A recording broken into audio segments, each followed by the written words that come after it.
Industry को आसला एक बहुत बड़ खुशी खबर शेष में दीर्घ वर्ष पर आपण मैंने समस्ते पुणी थे एकाठी टीवी परदार देखा पाइबे आपण मानकर फेवरेट जोड़ी सिद्धांत महापात्र और अनु चौधरी को। दर्शक बंधु आपण मैंने सर्वदा सिद्धांत को अनु चौधरी को प्रति फिल्म में बहुत सारा भल भाव दे आसती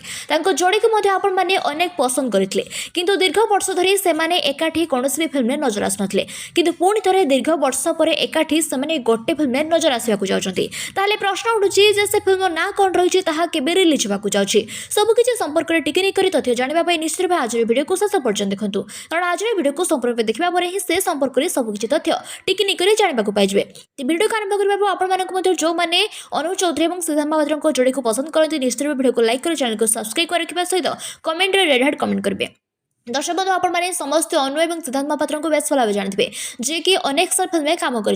समस्ते अनु को सिद्धांत महापात्र को बहुत सारा भल भाव दे आसती से दुहे जबरदस्त एक्टिंग अनेक सारा फैन फॉलोअर्स अर्जन कर सर्वदा दुई जन को जोड़ी को फिल्म को बहुत पसंद कर आसती तेज खूब शीघ्र से आउ एक नुआ फिल्म आसते समस्त पाइबे। आपण मैंने फिल्म में केते एक्साइटेड कमेंट जानतु। Thanks to all.